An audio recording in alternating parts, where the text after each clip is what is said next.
Muito bem, pessoal, estou aqui de volta. Meu cordial abraço a todos aí do canal. Estou aqui por um motivo diferente, né? Geralmente eu gravo vídeos falando sobre alguns fatos aí do cotidiano, alguns fatos, alguns acontecimentos políticos ou minha interpretação sobre situações transcendentes, né? Minha interpretação da transcendência humana. Hoje estou aqui por um motivo diferente, uma exigência universitária, né? Minha professora, não sei se todos sabem, né? Assim, eu gosto do banco das universidades. Eu já fiz uma primeira faculdade, né, de 83 a 88, faculdade de Direito, era bem novinho. E depois, de cursos em cursos, aí eu fui pulando de galho em galho, até chegar hoje na Faculdade de Filosofia. Uma das tarefas que eu recebi aí da minha professora é justamente fazer um vídeo de 5 minutos analisando um fato social que está acontecendo no meu contexto histórico e que eu queira analisar. Bom, eu, como disse para vocês, né, não gostaria de gravar porque eu sou particularmente um crítico, né, do material didático aí do curso de filosofia. Eu acho muito tendencioso. Não todas as disciplinas, é bem verdade, mas muitas delas eu vejo uma tendência muito forte, política, ideológica mesmo. Então é sobre esse fato que eu vou gravar aqui e vou tecer alguns comentários, né? Usei 1 minuto e 40 aqui do vídeo e vou agora então direto ao tema. O que está acontecendo com aspectos ideológicos nas nossas universidades, ou particularmente na universidade que eu estou cursando agora? Mas eu até entendo que seja em todas as universidades, porque eu fiz um curso nesses anos aí, anos atrás, e de filosofia política na PUC São Paulo.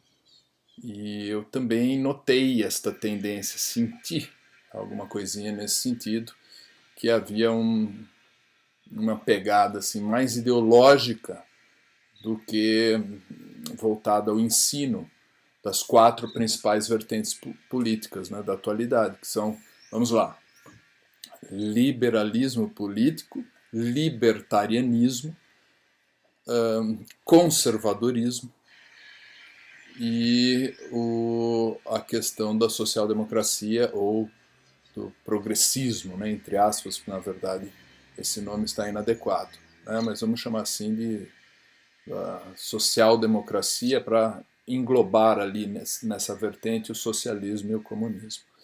Então nós temos, vamos começar pelos libertários, né, o libertarianismo, que é basicamente a negação da necessidade do Estado. Não tem Estado.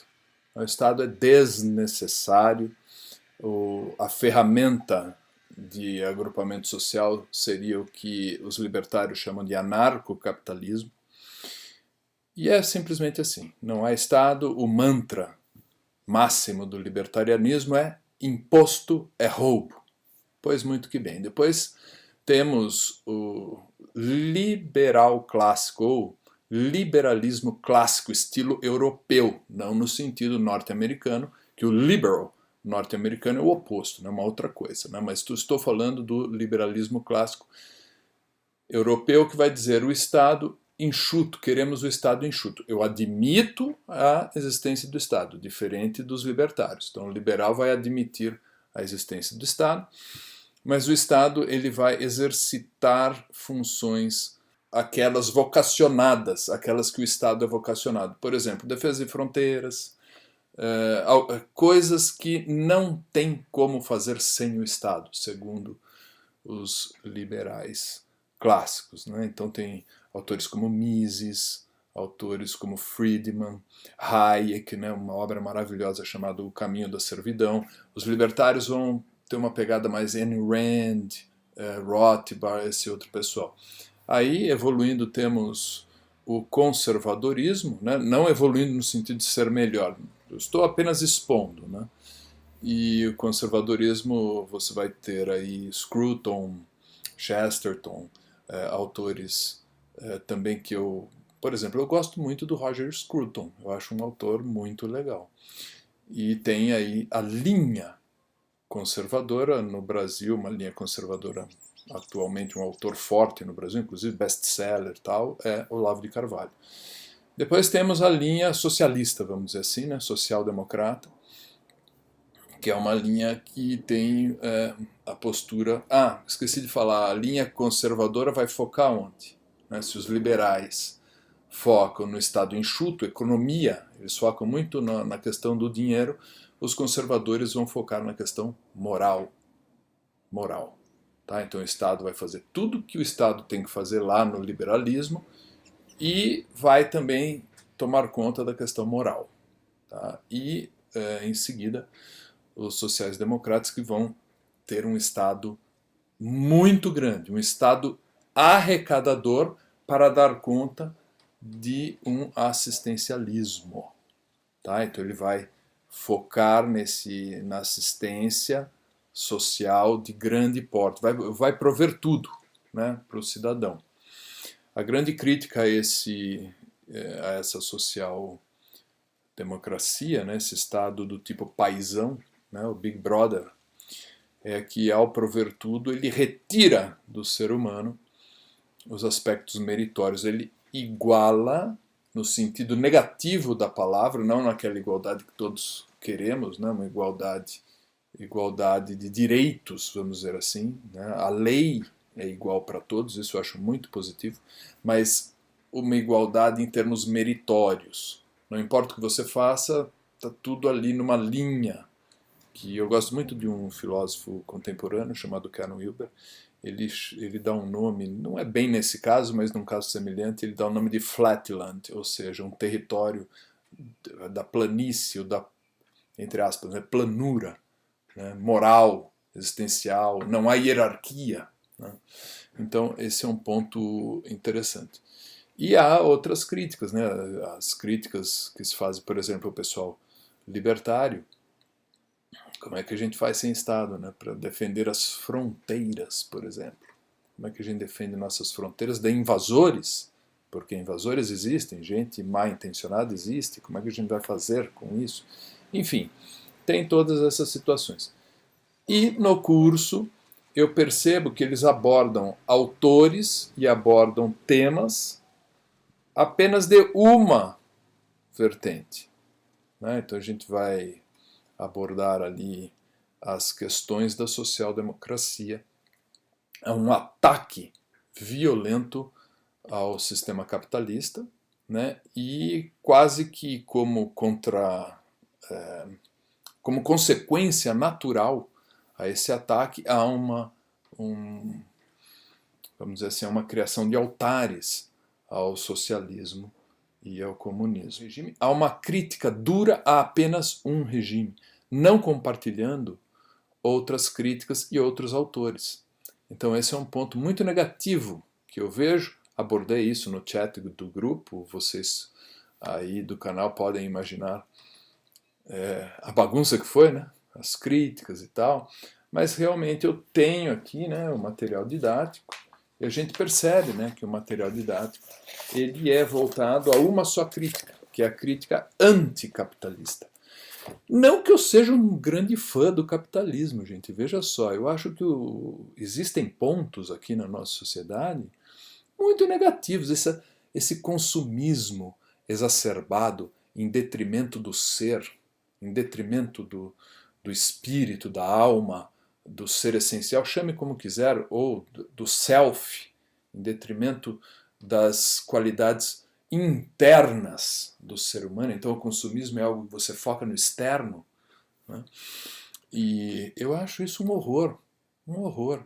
Então outro ponto aí que a professora me pediu para comentar, né, no trabalho, assuntos que ocorrem no meu dia a dia, esse fanatismo ideológico em torno de como se o Estado fosse a nova religião, a religião da moda, né, com seus neomessias sendo os políticos, vamos dizer assim. Quer dizer, esse pessoal social-democrata, que eu não participo, né, dessa tendência, eu acredito vamos dizer assim, na caridade ou na bondade, na generosidade do indivíduo. Eu, se quiser ajudar alguém, como eu faço, Não é? Eu vou, quer dizer, não vou aqui ficar fazendo propaganda do que eu faço, mas eu vou eu mesmo prover.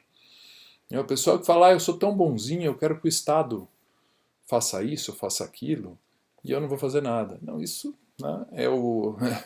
aqui no interior, que eu sou um caipirão aqui do interior, né, no bom sentido da palavra. A gente tem um dito que é fazer cortesia com chapéu alheio. Então eu vejo a social-democracia muito parecida, né? Ela se insere. Eu sou um crítico à social-democracia. Não porque acho que não tem que ajudar o semelhante, ao contrário, eu acho que nós temos que ajudar o semelhante, sim, mas por nós mesmos. Por nós mesmos.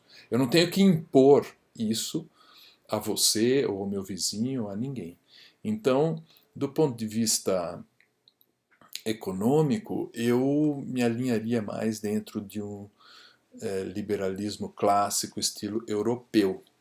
Do ponto de vista moral, isso é quase um palavrão na universidade, mas vocês sabem, eu sou tiozão, cabeça feita, não tenho medo de me expor frente aos professores, à direção da universidade, então falo aqui livremente.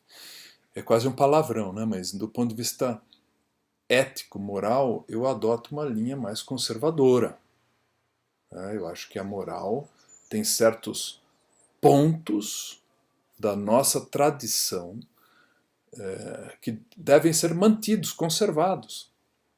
Por exemplo, dentro da tradição, eu não sou religioso, viu gente, deixar isso bem claro, mas dentro da tradição cristã, você tem uma máxima que é fazer ao próximo aquilo que você gostaria que fizessem para você. Eu acho uma máxima maravilhosa. É um norte assim que a gente deve manter, né? A questão do amor ao próximo, esse valor do amor ao próximo, da ajuda ao próximo como virtude, né? Esse altruísmo de você ajudar o próximo, então você é um cara do bem, né? E não hoje em dia essa coisa do relativismo moral, tudo é relativo, então tudo pode.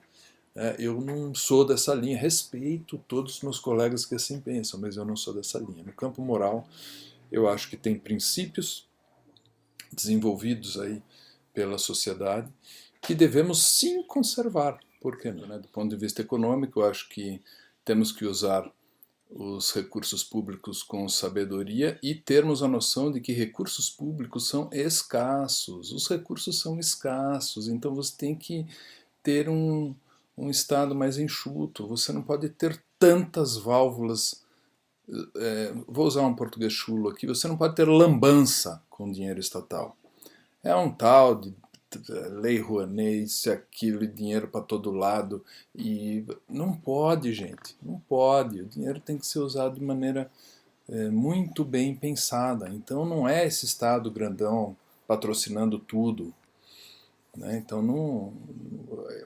Se eu parar para falar francamente com vocês, a Constituição de 1988, né, eu estava aí no último ano de Direito, me lembro bem quando Ulisses Guimarães levantou a Constituição, papel picado no Congresso Nacional, todo mundo chamando Constituição cidadã, mas não é cidadã. Essa Constituição, ela é tirânica, não é Constituição cidadã.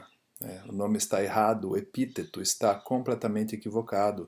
Ela impõe a você mil deveres. Mil deveres. Porque ao ser tão benevolente na distribuição de direitos, ela se esqueceu que para cada direito distribuído corresponde ao dever.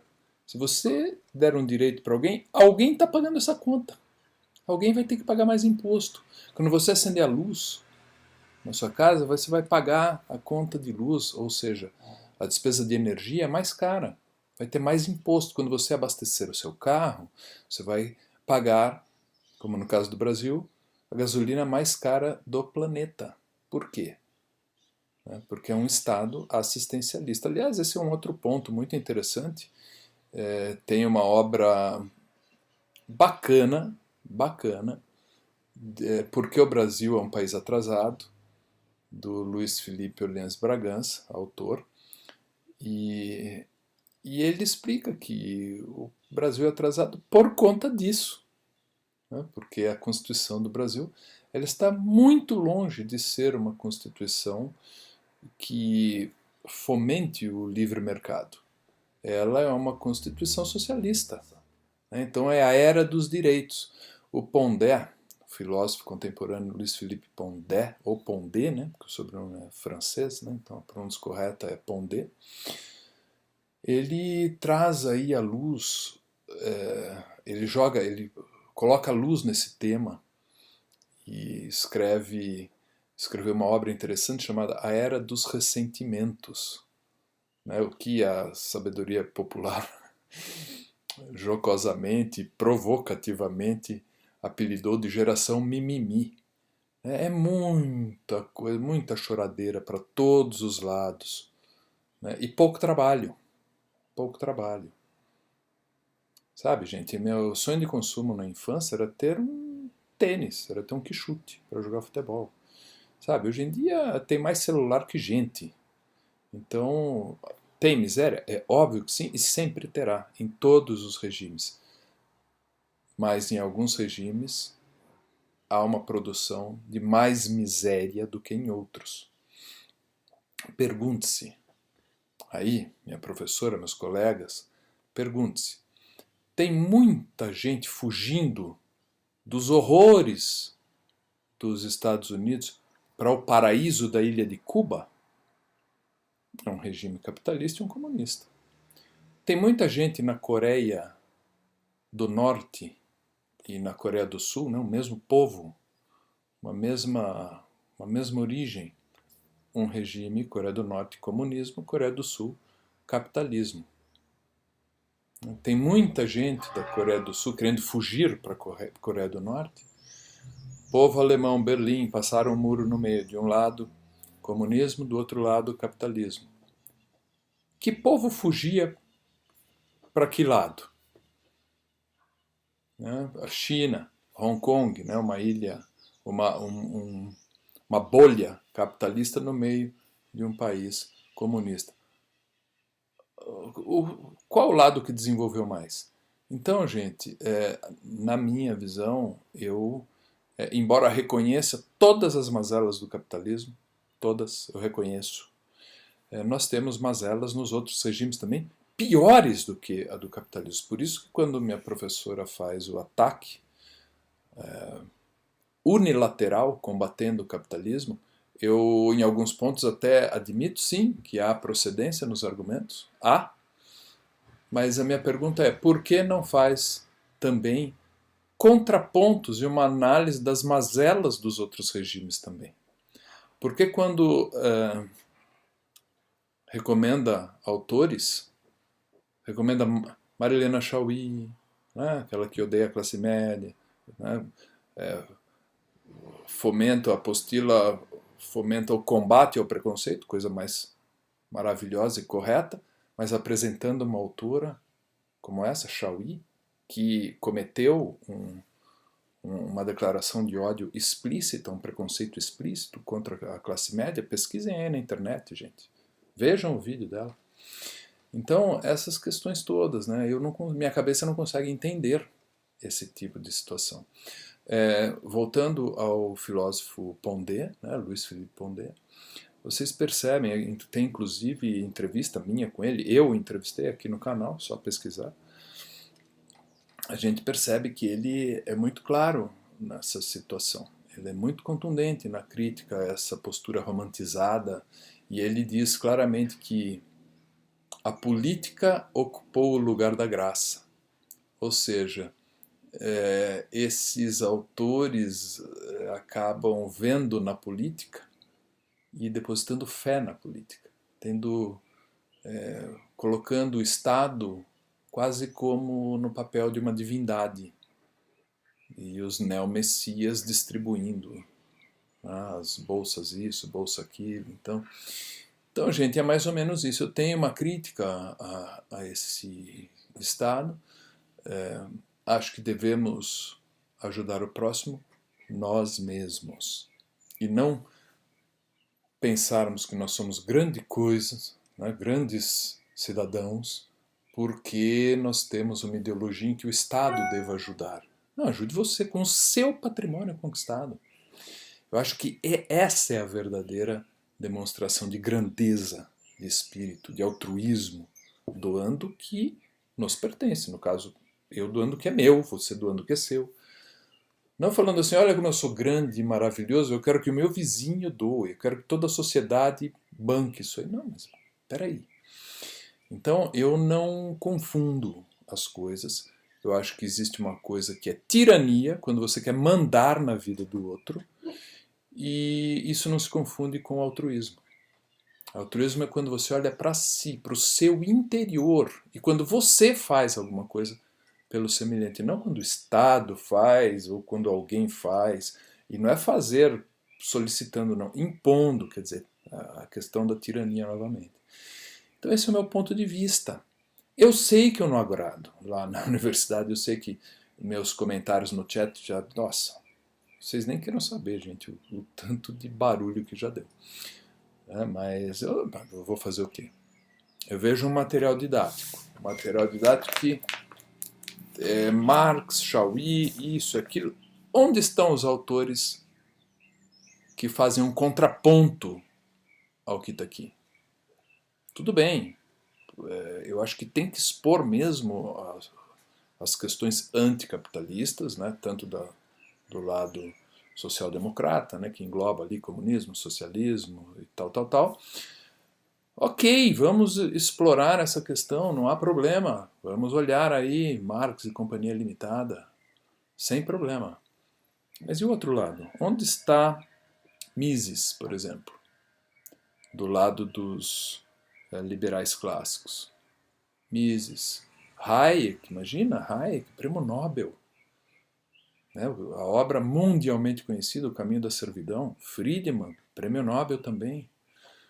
Os autores libertários, embora eu não seja libertário, não tem. Quer dizer, eu gosto até certo ponto do libertarianismo, mas eu não acho que a gente possa abrir mão do Estado. Né? Então não me enquadro 100% na questão libertária. Mas sou favorável a muitos pontos aí do libertarianismo. Mas não nesse. Eu acho que o Estado é necessário. Né? Inclusive num aspecto moral, né? Como disse nesse ponto. Sou mais conservador do que outra coisa qualquer. Então, porque eu prezo a moral. Então, como é que fica essa situação? Né? Onde estão os autores libertários? Rothbard, Ayn Rand. Onde estão os autores conservadores? Chesterton, Roger Scruton, fantástico autor. Só autores de um mesmo lado. Né? 50 tons de uma mesma cor. 50 tons de vermelho. Então nós precisamos de outras colorações, de explicar pelo menos as 4 principais vertentes políticas. Porque só assim teremos, cara professora, ilustres administradores da universidade, só expondo as 4 vertentes principais da política que o aluno terá escolha. Senão ele sequer escolha terá, ele não conhece. Como é que ele vai escolher o que ele sequer conhece? Então há necessidade de entregarmos para esse aluno, não para mim, eu não peço por mim, não falo por mim. Eu já estou tranquilo, já trabalhei o que tinha que trabalhar, já criei meus filhos. Eu estou aqui sendo a voz dos alunos que sequer sabem que eles não sabem que existem outras possibilidades. Eles têm direito de saber. Por isso que eu sei, professora e dirigentes da universidade, eu sei que às vezes eu tenho palavras duras, mas onde está o ideal universitário, o ideal acadêmico? Nós precisamos, sim, compartilhar as 4 principais tendências políticas. Relembrando, libertarianismo, liberalismo clássico, conservadorismo e a social-democracia, sim, tem que ser exposta, lógico. Não estou querendo excluir, mas só ficar com uma, por favor. Eu não vejo com bons olhos esse reducionismo E como existe uma oferta de vários autores em torno de uma vertente política, há uma ode à diversidade. Aqui nós temos diversidade. Então, olha quantos autores nós fornecemos. Não, não há diversidade, porque a oferta é mais do mesmo. Então, eu estou aberto ao debate, porém, para que possamos debater algo entre os alunos, temos que conhecer essas 4 vertentes políticas. É isso que eu estou expondo. E é por isso que tantos alunos aí no chat, cara professora, ilustres administradores da universidade, vejam o chat lá do curso da faculdade. Os alunos estão começando a tomar ciência disso, desse condicionamento, dessa exposição de uma única vertente.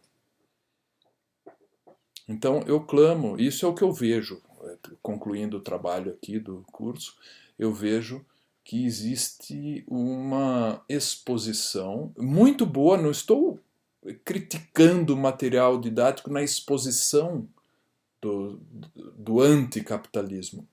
Essa exposição é boa, porém precisamos das exposições dos contrapontos, do outro lado da moeda, mesmo que os senhores não concordem com essa ou aquela vertente. Tem 4 principais. 4. Se os senhores não concordam com uma, com outra, não interessa. Tem que ofertar as 4.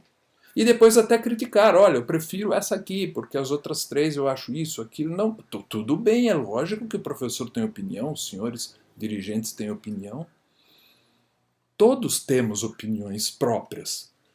Mas há uma demanda reprimida de oferta de todas essas linhas políticas, essas tendências. E depois podemos debater. E somente depois dessa exposição teremos opiniões. Antes disso, não teremos opiniões. Teremos condicionamento ideológico, direcionamento para uma única opinião. É isso que eu tenho a compartilhar nesse trabalho, atendendo ao solicitado pela mestra da disciplina. É isso que eu vejo ao meu redor. Então, espero ter cumprido aí minha missão acadêmica. Talvez não tenha sido essa a principal vontade da mestra, né? Eu sei que os temas que a mestra está mais afeiçoada são temas em torno do feminismo, da situação da homofobia, desses outros temas.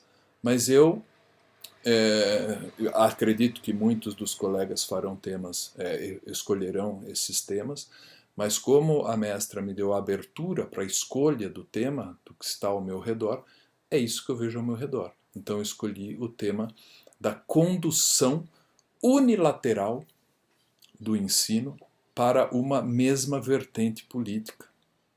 Isso, justiça seja feita, não em todas as disciplinas da universidade, mas em parte, né, das disciplinas a gente nota essa tendência, sim, boa parte, por sinal.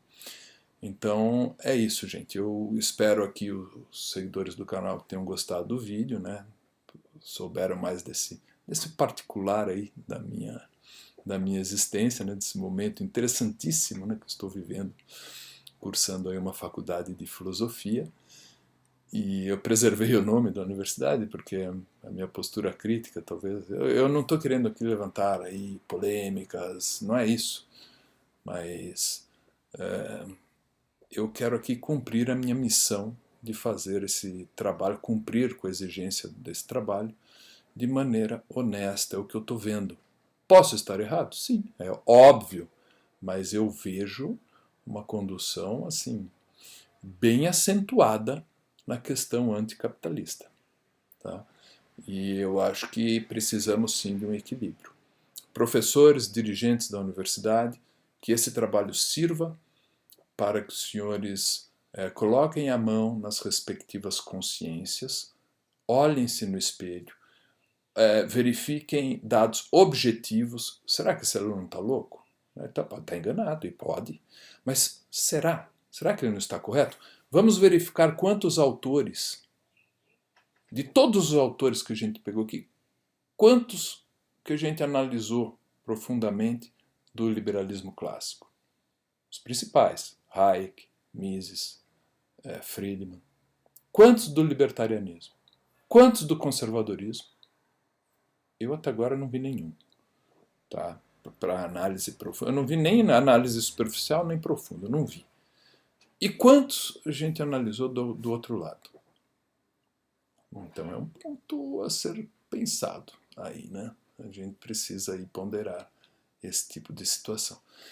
É óbvio que tem disciplinas, gente, que existem ponderações. Eu tive uma professora que eu gostei demais no semestre anterior, que ela expunha os temas. Também não quero citar nomes, porque não vem ao caso. Mas expunha todas as vertentes, era interessante. Agora, não é a regra, é a exceção à regra. A regra é uma única vertente. Tá? Agenda. A regra é aquela agenda. E eu clamo, novamente e derradeiramente, que se exponha primeiro o leque, a paleta de opções políticas, que exponha a crítica a essas diversas opções. Vamos criticar tudo, mas tudo, não só uma. Esse é o ponto. E aí a gente chama, nossa, aqui a gente tem o criticismo, a gente critica, está criticando uma, quer dizer, é um criticismo manco. Vamos aplicar o criticismo em tudo, então. Então, esse é o ponto aí. E depois o aluno vai escolher. E vai ter condição até de debater com os professores. Antes disso, coitados dos alunos, gente. Mas enfim, é isso aí. Gente, pessoal do canal, um grande abraço aí a todos. A minha professora, gratíssimo aí pela liberdade, pela oportunidade. Os dirigentes do curso, que eu já mandei desde o primeiro semestre, mandei e-mail para vocês. Pesquisem aí. Recentemente também falei por telefone, o problema existe. Então, o problema existe, está aí com vocês. Está no andar de cima. Está com os dirigentes. Até agora não tenho resposta da direção da universidade. Isso também é pesquisa de campo. Estou fazendo a minha pesquisa. Tá? E é isso aí. Pessoal, grande abraço. Agradeço a todos e